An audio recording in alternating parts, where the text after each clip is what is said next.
Hello বন্ধুরা, দীপিকা রান্নাঘরে সবাইকে স্বাগত জানাই। চলে এসেছি আবারও একটি ভিডিও রেসিপি নিয়ে।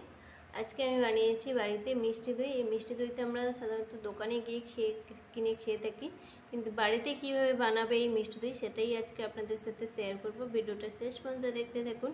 আর আপনি যদি আমার চ্যানেলে নতুন হয়ে থাকেন, চ্যানেলটিকে সাবস্ক্রাইব করার অনুরোধ রইল। আর যারা সাবস্ক্রাইব করছো তাদেরকে অসংখ্য ধন্যবাদ আমার চ্যানেলটিকে একটা সাবস্ক্রাইব করার জন্য। তাহলে চলুন দেখে নিই কীভাবে এই বাড়িতে মিষ্টি দই বানিয়েছি। এখানে আমি দেখুন 1 লিটার দুধ নিয়েছি। আমি এখানে গরুর দুধ নিয়েছি, আপনারা চাইলে গুঁড়ো দুধ ব্যবহার করতে পারেন। এরপর আমি দুধটাকে খুব ভালোভাবে জাল দিয়ে নেব। দুধটাকে বেশ কিছুক্ষণ ধরে ফুটিয়ে নিতে হবে, মানে দুধটাকে খুব ভালোভাবে ঘন করে নিতে হবে। আমি এখানে 1 লিটার দুধ নিয়েছি। 1 লিটার দুধ ফুটিয়ে আমি 700 করে নেব।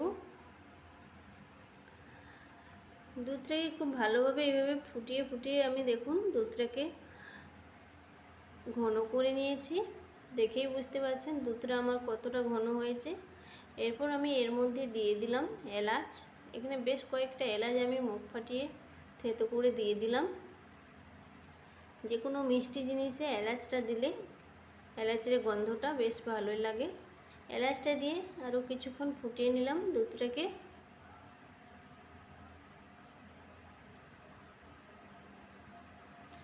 এরপর আমি এখানে মিষ্টি দইয়ের একটা কালার আনার জন্য এখানে আমি চিনি দিয়ে একটা ক্যারামেল বানিয়ে নেব। এখানে আমি চিনি নিয়েছি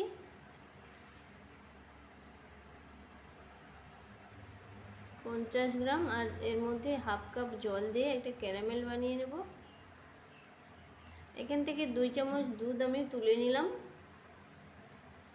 আর এর মধ্যে দিয়ে দেব পাউডার দুধ। এই পাউডার দুধটা দিলে দইয়ের স্বাদটা অনেক ভালো আসে আর দইটাও ভালোভাবে বসে। পাউডার দুধটা পুরোটা আমি দেব না, এখান থেকে কয়েক চামচ দিয়ে আমি ভালো করে দুধটাকে মিশিয়ে নিয়েছি। এরপর এই পাউডার দুধ মেশানো দুধটা ওই দুধের মধ্যে দিয়ে খুব ভালোভাবে মিশিয়ে নেব।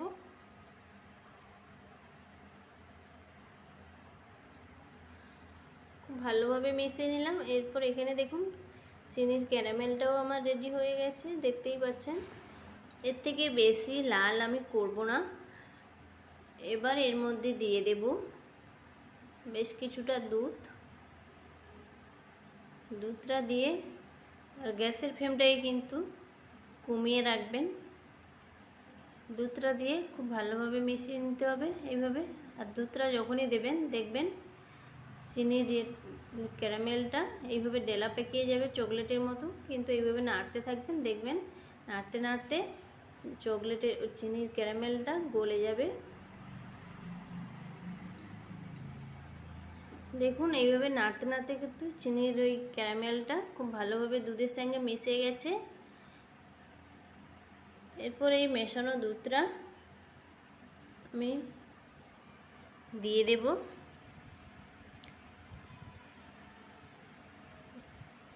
এরপর খুব ভালোভাবে মিশিয়ে নেব।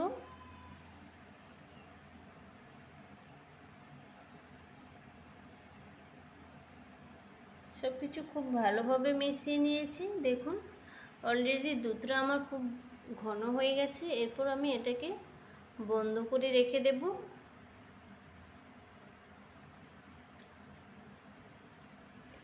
আমি দুধটাকে কয়েক মিনিট রেখে দেব নামিয়ে ঠান্ডা করার জন্য। আর এখানে দেখুন আমি সাজা নিয়েছি, আর সাজাটা খুব ভালোভাবে ফেটানো হয়ে গেলে এর মধ্যে দিয়ে দেব 2 চামচ দুধটা দিয়ে সাজার সাথে আবারও খুব ভালোভাবে একটু ফেটিয়ে নেব।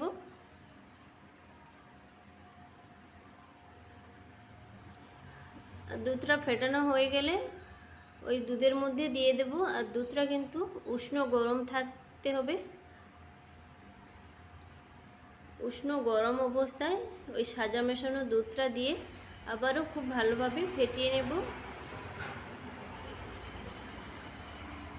দুধটা খুব বেশি গরম আবার খুব বেশি ঠান্ডা হয়ে গেলেও হবে না, উষ্ণ গরম থাকবে, সেইভাবে সাজা মেশানো দুধটা দিতে হবে। এইভাবে খুব ভালোভাবে দেখুন দুধটাকে আমি ফেটিয়ে নিয়েছি। আর এখানে আমি একটা মাটির পাত্র নিয়েছি। দেখুন, মাটির পাত্রের মধ্যে আজকে দই বসিয়ে দেখাবো। আপনারা চাইলে প্লাস্টিকের পাত্রও নিতে পারেন। আগেও একবার আমি এই দই রেসিপি আপনাদের সাথে শেয়ার করেছি প্লাস্টিকের পাত্রের মধ্যে। দইটাকে আমি ওই মাটির পাত্রের মধ্যে ঢেলে নিলাম। এরপর একটা সাদা কাগজ দিয়ে মুখটাকে খুব ভালোভাবে আটকিয়ে দিতে হবে।